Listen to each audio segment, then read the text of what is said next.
Hi friends, welcome to heart touching novels. ஈரமான ரோஜாவே episode 12. மேடையில் அமர்ந்திருந்த பிரணீதாவின் பார்வை ஹோமகுண்டத்தில் எரியும் அக்னியை பார்த்தபடி இருந்தது. மறந்தும் அருகில் இருந்தவனை அவள் பார்க்கவில்லை. அவன் தன் முகத்தை பார்த்தால்தான் தேவையில்லாத குழப்பமெல்லாம் வருகிறதே. பின்னே ஏதோ ஆண்டாண்டு காலமாக காதலிப்பவர்களை கல்யாணம் செய்து கொள்வதைப் போல அவன் முகத்தில் அப்படி ஒரு மகிழ்ச்சி. இந்த பொலிவும் தேஜஸும் இதனால் வரை பிரஜனின் முகத்தில் ஒரு நாள் கூட அவள் பார்த்ததே இல்லை. அவன் முகத்தில் இருப்பது வெறுமன சந்தோஷம் என்று சொல்லிவிட முடியாது. அதையும் தாண்டி ஏதோ ஒன்று எதையோ சாதித்து முடித்த திருப்தி அவன் முகத்தில். மந்திரங்கள் முழங்க குறித்த நேரத்தில் ஒரு சில உறவினர்கள் முன்னிலையில் அவளுக்கு தாலி கட்ட தயாராக இருந்தான் பிரஜன். கைகளில் தாலியை வாங்கிய பிறகு ஒரே ஒரு நொடி அவள் கண்களை நேருக்கு நேராக பார்த்தான். அவன் கண்களில் இருந்தது என்ன என்று பிரணீதாவுக்கு புரியவே இல்லை. கேள்வியா, ஆதங்கமா? சில நொடிகளுக்கு மேல் அவன் பார்வையை எதிர்கொள்ள முடியாமல் அவள் தலை தாழ்த்த முகமுழுக்க பூரிப்புடன் அவளுக்கு தாலியை கட்டி தன்னில் சரிபாதியாக அவளை ஏற்றுக்கொண்டான் பிரஜன். அக்னியை வலம் வரும் பொழுது அவள் கைகள் உரிமையுடன் அவளை பற்றி கொள்ள அந்த நிமிடம் அவள் எப்படி உணர்ந்தாள் என்பதை சொல்லி தெரிய வேண்டியது இல்லை. அவளுக்கு தெரிந்து பிரஜனின் முதல் தொடுகை இதுதான். சுற்றி எல்லோரும் இருப்பதாலோ அல்லது திருமண நிகழ்வுகளின் சோர்வின் காரணமாகவோ அவள் அமைதியாகவே இருக்க அவள் பாதங்களை பொன்னே பூவே என்று மென்மையாக கைகளில் பற்றி மெட்டியை அணிவித்தான் பிரஜன். பிரணீதாவுக்கு பிடிக்காது என்று எண்ணி வேறு எந்தவித சடங்குகளுக்கும் பிரஜன் ஏற்பாடு செய்யாமல் போக ஒரு விதத்தில் நிம்மதியாகவும் ஒரு விதத்தில் ஆத்திரமாகவும் உணர்ந்தாள் பிரணீதா. விரும்பி கல்யாணம் செஞ்சிருந்தா எல்லா சடங்கையும் செய்ய தோணும். இது பேருக்கு நடக்கும் கல்யாணம் தானே என்று எண்ணியவள் அவன் கைகளில் இருந்த தன்னுடைய விரல்களை பிரித்து கொள்ள முனைந்தாள். முயற்சி மட்டும்தான் அவளால் செய்ய முடிந்தது. ஆனால் அதற்கு அவன் ஒத்துழைக்க வேண்டுமே. அவள் விலக நினைக்க நினைக்க அவன் நெருங்கினான். அவனுடைய ஆழ்ந்த பார்வைகள் அவளை திணறடித்தது. விஸ்வா ஒரு முறை கூட தன்னை இப்படி பார்த்தது இல்லை என்ற எண்ணம் நினைவுக்கு வர மானசீகமாக தன் தலையில் தானே குட்டி கொண்டாள். இது என்ன பழக்கம்? விஸ்வாவையும் கட்டின புருஷனையும் சேர்த்து வச்சு பார்க்கறது தப்பு. இனிய வாழ்வில விஸ்வா என்பது முடிந்துவிட்ட அத்தியாயம் என்று தனக்குத்தானே தேற்றிக்கொண்டவளால் தொடர்ந்து சடங்குகளில் முழு ஈடுபாட்டோடு இருக்க முடியவில்லை. அவள் மனம் குழப்பத்தில் இருந்ததால் அவளுக்காக பிரஜன் பார்த்து பார்த்து செய்த எதுவும் அவள் கண்களில் படவில்லை. நியாயப்படி பார்த்தால் பிரஜனுக்கு இந்த கல்யாணத்தில் துளியும் விருப்பம் இருக்கக்கூடாதே. ஆனால் இவன் என்ன இப்படி சந்தோஷமாக இருக்கிறான்? அவனுக்கு என்னை பிடிக்கவே பிடிக்காது. என் மீது அவனுக்கு காதலும் இல்லை, காமமும் இல்லை. அப்படி இருக்கும் பொழுது எதற்காக இந்த சந்தோஷம் என்று எண்ணியவளின் முகம் குழப்பத்தை பிரதிபலிக்க அதை அவனும் உணர்ந்து கொண்டானோ என்னவோ கண்ணம்மாவை அழைத்து அவர் வசம் அவளை ஒப்படைத்தான். அவ கொஞ்சம் ஓய்வெடுக்கட்டும், பத்திரமா பார்த்துக்கோங்க. இன்னும் கொஞ்ச நேரத்தில் நம்ம வீட்டுக்கு கிளம்பிடலாம். என்ன தம்பி, அதுக்குள்ள தாலி கட்டி முடிச்சதும் கிளம்புனா எப்படி? இனிமே தானே நிறைய சடங்கெல்லாம் இருக்கு. அவளை பாருங்கம்மா, ரொம்ப சோர்ந்து போயிருக்கா என்று அவளுக்காக அவன் பேச ஆச்சரியத்துடன் அவனை ஏறிட்டாள் பிரணீதா. இல்லை தம்பி, இன்னும் சொந்தக்காரங்க வருவாங்களே என்று தயக்கத்துடன் அவர் இழுக்க ஒற்றை கையசைவில் அதை மறுத்துவிட்டான் பிரஜன். யாரா இருந்தாலும் வீட்டுக்கு வந்து பார்க்கட்டும் என்று முடிவாக சொன்னவன் வேகமாக வெளியே சென்றுவிட பிரணீதாவின் மனம் அவளையும் அறியாமல் முன்தினம் இரவு நடந்த விஷயங்களை அசைப்போட தொடங்கியது. அருகில் இருக்கும் அறையில் அவள் யோசித்தவாறே அமர்ந்திருக்க சிறிது நேரம் அப்படியே உறங்கிவிட்டாள். வெளியே சென்றுவிட்டு வந்த பிரஜன் உறங்கிக் கொண்டு இருந்தவளின் கட்டிலின் அருகே வந்தவன் பிரணீதாவின் உறக்கம் களையாத வண்ணம் மெல்லிய குரலில் பேசத் தொடங்கினான். எனக்கு ரொம்ப ஆச்சரியமா இருக்கு. எனக்கு பயந்து நீ இப்படி பயந்துகிட்டு இங்க வந்து படுத்திருக்கிறது என்றான். யாரு சொன்னா? உங்களுக்கு பயந்துதான் நான் இங்க வந்து படுத்திருக்கேன்னு. முகத்தை மூடியிருந்த போர்வையை உதறிவிட்டு ஆத்திரத்துடன் முறைத்து பார்த்தவளை கண்டதும் பொங்கிய சிரிப்பை கஷ்டப்பட்டு அடக்கி கொண்டான் பிரஜன். நீதான், வேற யாரு என்றவனை பார்த்து, உன்னை போல ஒருத்தனை பார்த்து நான் என்னைக்கும் பயப்பட மாட்டேன் என்றாள். என்ன போல ஒருத்தனா? அவன் விழிகள் லேசாக இடுங்கியது. உன்னை போல ஒரு பொறுக்கி ராட்சசன் என்றாள் சற்று கோபத்துடன். உன்னை பொறுத்த அளவில் எப்பொழுதுமே நான் ராட்சசனா மட்டுமே இருந்திருக்கலாம். அதுதான் என்னுடைய ஆசையம்னு உன்கிட்ட சொன்னா கண்டிப்பாக நான் நம்ப மாட்டேன் என்று கூறினாள் பிரணீதா. நல்லது, எனக்கும் அதுதான் வேணும். இப்போ நல்ல பிள்ளையா படுத்து தூங்கு என்றான். முடியாது, நீ வெளியே போ என்று அவள் கத்த அவன் ஒற்றை விரலை உயர்த்தி அவளது வாயிற்கு குறுக்கே வைத்து கண்களால் மிரட்டினான். கண்ணம்மா தூங்கிட்டு இருக்காங்க, சத்தம் போட்டா முழிச்சுடுவாங்க என்றான். முழிச்சா முழிக்கட்டும், எனக்கென்ன வந்தது என்றாள் வீம்பாக. நீ இப்படியே கோபமா பேசும் பொழுது என்றவன் வேண்டுமென்றே வார்த்தைகளை நிறுத்திவிட்டு அவளை ஆழ்ந்த பார்வை ஒன்றை பார்த்து வைக்க பிரணீதாவுக்கு அவனை நேர்கொண்டு பார்க்கவே முடியவில்லை. நீ இந்த மாதிரி என்னை எதிர்த்து பேசினாதான் உன்னை எனக்கு ரொம்ப பிடிக்குது, உன் பக்கத்தில் வரணும் போல இருக்கு என்று சொன்னவனின் பார்வை உணர்த்திய செய்தியில் அவளுக்குள் கலவரம் உண்டது.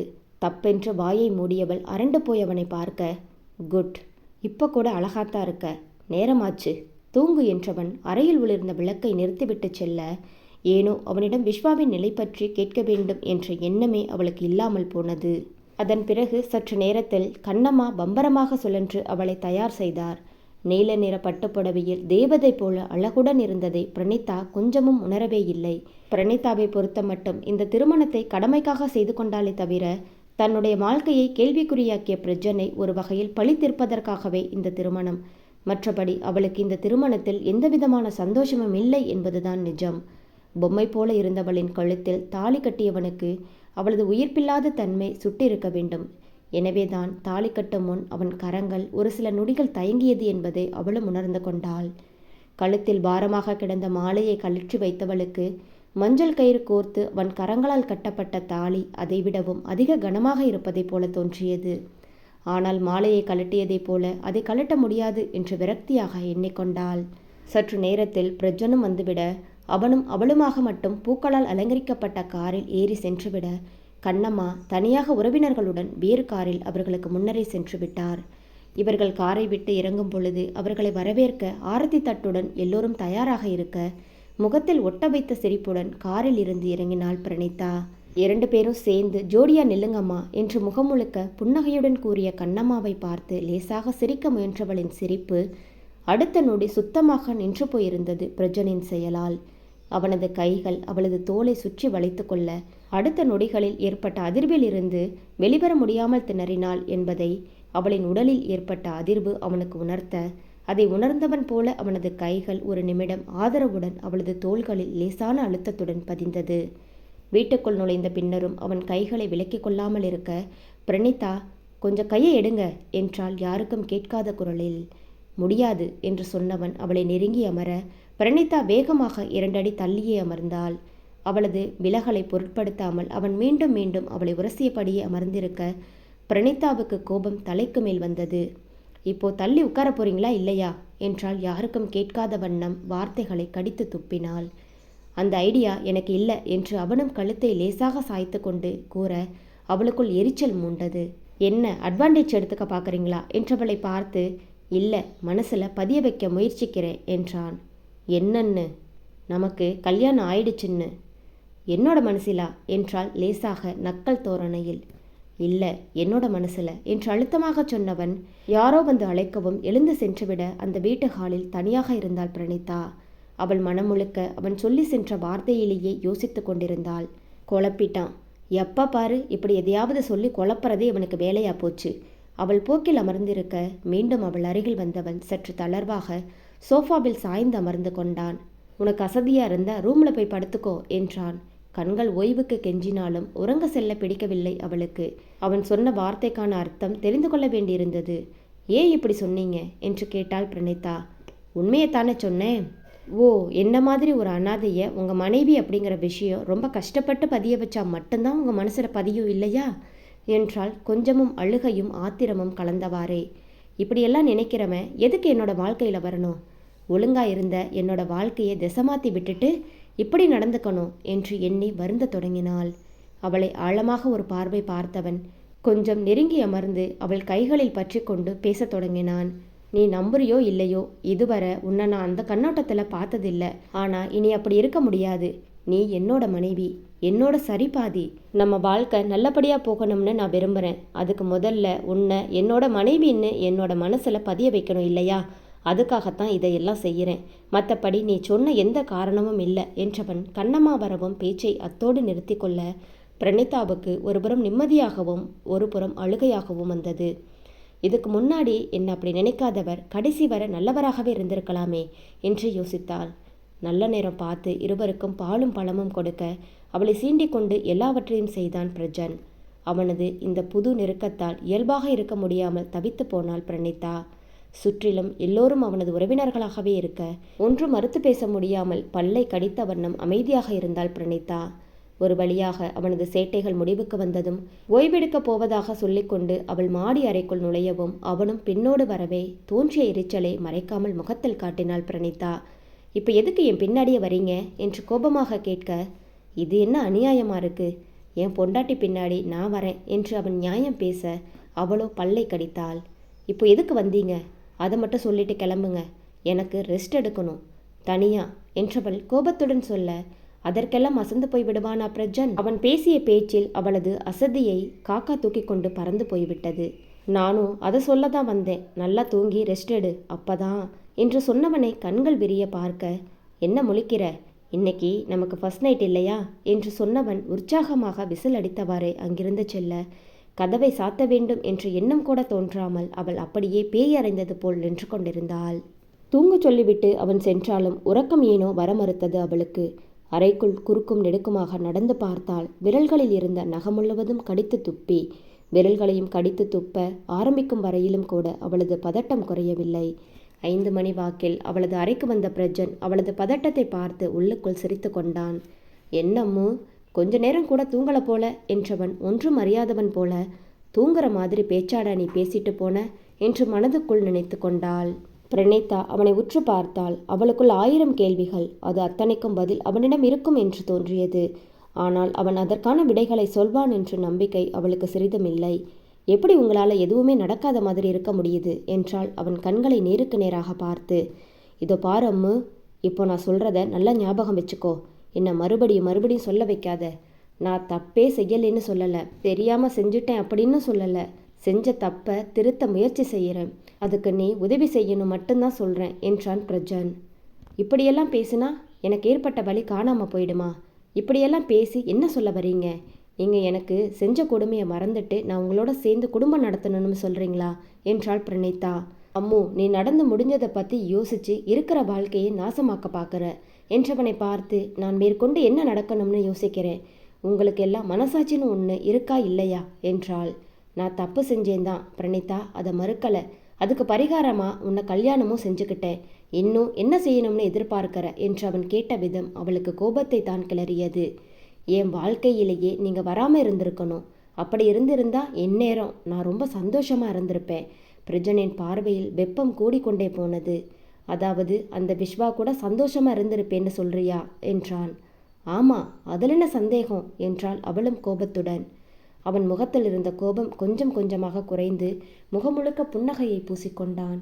மனதில் தோன்றிய பயத்தை வெளிக்காட்டிக் கொள்ளாமல் நிமிர்ந்து அவள் நிற்க, அவளை நெருங்கி வந்தவன் அவளின் தோளில் 2 பக்கமும் கைகளை போட்டு தனக்கு அருகில் இழுத்து கொண்டு பேசத் தொடங்கினான். இந்த கேள்விக்கான பதில் இன்னைக்கு நைட்டு உனக்கு சொல்கிறேன். இப்போ போய் கிளம்பி ரெடியாகமோ. உன்னோட கலருக்கு காலையில் கட்டியிருந்த நீல நிற புடவை அசத்தலாக இருந்துச்சு. இப்போ ஸ்பெஷலாக ஒரு கலர் புடவை எடுத்து வச்சுருக்கேன். கண்ணம்மா கொண்டு வருவாங்க, அதை கட்டிக்கோ, அப்பதான் எனக்கு பிடிக்கும் என்று அழுத்தம் திருத்தமாக சொன்னவன் சொல்லிவிட்டு அங்கிருந்து நகர்ந்தான். இவன் சும்மாவே சாமியாடுமா, இப்போ சலங்கையை வேற கட்டிவிட்டாச்சு, நைட் என்ன நடக்கப் போகுதோ என்ற பயத்துடனே பொழுதை தள்ளினாள். அவளுக்காக நொடிமுள் நகராமல் நின்று விடுமா என்ன? நேரம் கடந்து கொண்டே இருந்தது. இரவு 7 மணி வாக்கில் அவளை சாப்பிட அழைத்தார் கண்ணம்மா. வேண்டாம் என்று மறுத்தாலும் அவர் கேட்காமல் தொடர்ந்து வற்புறுத்தவே அவரின் அன்புக்கு கட்டுப்பட்டு கீழே இறங்கி சாப்பிட போனாள் பிரணீதா. அங்கே அவன் இல்லை. கண்களால் அவனை தேடுவதை உணர்ந்து கொண்ட கண்ணம்மா அவள் கேட்காமலேயே அவளுக்கு விபரம் கொடுத்தார். தம்பி ஏதோ முக்கியமான வேலைன்னு வெளியே போயிருக்காருமா, சீக்கிரம் வந்துடுவார், பயப்பட வேண்டாம். தம்பி இல்லாத நேரமாக இருந்தாலும் அவர் வீட்டுக்குள்ளே எந்த பயலாலும் நுழைய முடியாது என்றார் பெருமையாக. செவுத்தில் கரண்ட் ஷாக் வச்சா எப்படி வருமா என்று உள்ளுக்குள் திட்டி தேர்த்தாள் பிரணீதா. அவள் மௌனமாக சாப்பிட அவளுக்கு உணவு பரிமாறிய வண்ணம் அவளிடம் பிரஜன் புகழ் பாடத் தொடங்கினார் கண்ணம்மா. தம்பி ரொம்ப நல்ல பையன் கண்ணு, தண்ணி சிகரெட்டுன்னு ஒரு கெட்ட பழக்கமும் கிடையாது, எப்போவுமே தொழிலே கதின்னு கிடப்பாரு. அவரை தேடி ஒரு பொண்ணு வந்தது கூட கிடையாது. பொண்ணுங்க அப்படின்னா அவ்வளவு மரியாதையாக தான் பேசும் என்ற ரீதியில் அவர் பேசிக்கொண்டே போக அவளுக்கு 2 காதிலும் நெருப்பை வைத்து கொண்டால் என்ன என்று தோன்ற ஆரம்பித்தது.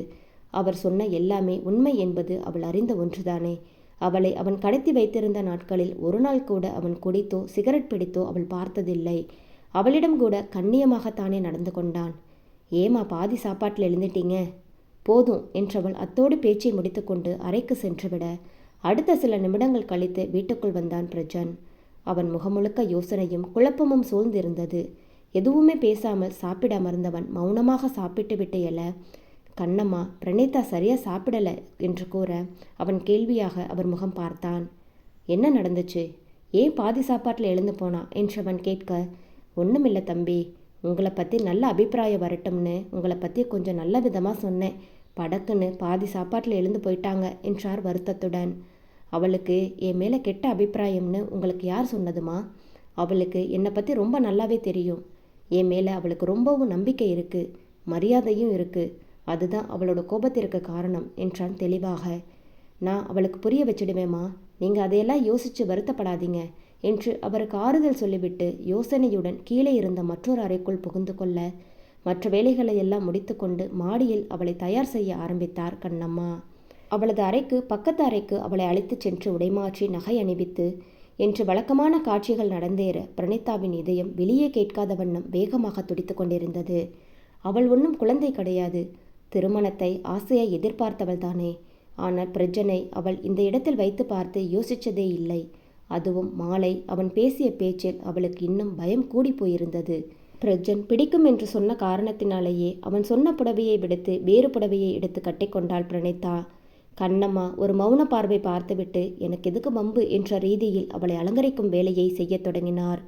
அளவான நகைகளுடன் மஞ்சள் வண்ண டிசைனர் புடவையில் பேரிழலுடன் இருந்தவளை பார்க்க பார்க்க தெவிட்டவில்லை அவருக்கு. அவரவர் கண்படாமல் இருக்க அவள் கன்னத்தில் மையினால் திருஷ்டி போட்டு ஒன்று வைத்து விட்டார். இந்த பொண்ணு கொஞ்சம் சிரிச்ச முகமா இருந்தா இவ்வளவு நல்லா இருக்கும் என்று எண்ணியவர் பெருமூச்சோடு கீழே சென்று பால் எடுத்துக்கொண்டு வந்து அவளை அழைத்து கொண்டு போய் அறையில் விட்டார். பிரஜன் அங்கே இல்லாததால் ஒரு நிமிடம் தயங்கி நின்றவர் அவளது கைகளை பிடித்து கொண்டார். ஒருத்தர் நல்லபடியா புரிஞ்சுக்கிட்டு சந்தோஷமா இருங்க, அதுதான் நல்லது. வாழ்க்கை ரொம்ப அழகானது. எதுவாக இருந்தாலும் மனசை விட்டு பேசுங்க என்று ஏதோ தன்னால் முடிந்த அளவு அறிவுரைகள் சொன்னவர் அதற்கு மேலும் தாமதிக்காமல் அவளை விட்டுவிட்டு அவர் கிளம்பிவிட அந்த அறையை நிமிர்ந்து பார்க்கவே அவளுக்கு கஷ்டமாக இருந்தது. மலர்களால் அலங்கரிக்கப்பட்ட இந்த படுக்கை எதற்காக? என் வாழ்க்கையை ஏமாற்றியவனுக்கு கிடைக்கும் பரிசா என்று அவளால் நினைக்காமல் இருக்க முடியவில்லை. அதே சமயம் அவளது மனம் பிரஜனுக்கு வக்காலத்து வாங்கியதுதான் அவளால் தாங்க முடியவில்லை. சிறிது நேரத்தில் பட்டு வேஷ்டி சட்டையில் சிங்கத்தின் கம்பீரமாக கொஞ்சமும் குறைவில்லாமல் நடந்து வந்தவனை கண்டதும் விடுக்கென்று முகத்தை திருப்பிக் கொண்டாள் பிரணீதா. தான் சொன்னதற்காகவே பிடிவாதமாக வேறு ஒரு புடவை அணிந்து கொண்டு நிற்கும் மனைவியின் கோபத்தில் உள்ள குழந்தைத்தன்மையை ரசித்தவாறே அவளின் அருகில் வந்தான் பிரஜன். வந்து ரொம்ப நேரம் ஆச்சா அம்மு என்றான் இயல்பாக. அவள் எதுவும் பேசாமல் அமைதியாக நிற்க, என்ன மேடம் பேச மாட்டீங்க, என்ன வெக்கமா என்றான் இதழில் குறுஞ்சிரிப்பு இலையோட. கண்களில் கனல் கக்க நிமிர்ந்து அவள் பார்த்த ஒற்றை பார்வையில் பயம் வந்தவனைப் போல நடித்தான் அவன். அந்த முட்டை கண்ணால அப்படி முறைச்சு பார்க்காதம்மு, அப்புறம் ஏடா கூடமா ஏதாவது செஞ்சிடுவேன் என்று அவன் சொல்ல அவள் பார்வையை வேறுபுறம் திருப்பிக் கொண்டாள். இமைக்கும் பொழுதில் அவளை தன்னுடைய கரங்களில் ஏந்தியவன் கைகளில் அவளை ஏந்தி கொண்டு வேகமாக சுற்ற பயந்து போய் அவனது கழுத்தில் கரங்களை மாலையாக கோர்த்து இருக்க பற்றி கொண்டாள் பிரணீதா. நிற்காமல் சில பல நிமிடங்கள் சுற்றியவன் பயந்து போய் கண்களை இறுக மூடிக்கொண்டிருந்தவளை கனவுடன் பார்த்தவன் மெல்ல அவளை கீழே இறக்கிவிட்டான். மென்குரலில் பிரஜன் பாட இமை சிமிட்ட மறந்து போய் அவனையே பார்த்து கொண்டிருந்தாள் பிரணீதா. இவனா பாடினா? இவ்வளவு அழகா பாடுவானா இவன் என்று அவள் ஆச்சரியமாக அவனை பார்க்க அவனோ பாடிக்கொண்டு அவளுக்கு தெரியாமல் அவளிடம் தன்னுடைய விளையாட்டுத்தனத்தை செய்தான். அவள் ஆச்சரியத்துடன் பிரஜனை பார்க்க, என்ன பிரணீதா அப்படி பார்க்கற என்றான் அவளது காதோரம் குனிந்து. பிரணீதா இன்னும் அந்த பிரமிப்பில் இருந்தும் அவன் உச்சரித்த பாடல் வரிகளில் இருந்தும் மீளாமல் அந்த நொடிகளில் அப்படியே உறைந்து போயிருக்க அவன் கொஞ்சம் கொஞ்சமாக தன்னை நெருங்குவதை அவள் உணரவே இல்லை. நீங்க பாடுவீங்களா என்று அவள் ஆச்சரியமாக கேட்க, இப்போ பாடினதை கேட்டல்ல, அப்புறமும் எதுக்கு இந்த சந்தேகமாம்? விரல்களால் அவள் நெற்றியில் விளையாடியபடியே பேசிய அவன் குரல் குழைய தொடங்கியது. சில நிமிடங்கள் கழித்தே பிரணீதா உணர்ந்தாள் அவனும் அவளும் நெருக்கமான நிலையில் இருப்பதை. கிட்டத்தட்ட அவளை அணைத்த வண்ணம் அவன் இருக்க அவனுக்கு நெருக்கமான நிலையில் தான் இருப்பதை உணர்ந்து கொண்டவள் அதிர்ந்து போய் அவனை பார்த்தாள். அவன் கண்களில் மோகமும் தாபமும் ஒன்றை ஒன்று மிஞ்சும் அளவுக்கு போட்டி போட்டு கொண்டிருந்தது. விலகு என்று அவள் மனம் கட்டளையிட அதை செயலாற்றும் வகை தெரியாமல் திணறத் தொடங்கினாள் பிரணீதா. இக்காதல் கதை தொடரும். இக்காதல் கதை உங்களுக்கு பிடித்திருந்தால் மறக்காம வீடியோவுக்கு லைக் அண்ட் சப்ஸ்கிரைப் பண்ணுங்க. லைக் பண்ணும்போது ஹைப் அப்படிங்கிற ஆப்ஷனை கிளிக் பண்ணி உங்கள் ஸ்டார்ஸை மட்டும் கொடுக்க மறந்துடாதீங்க. Thank you friends.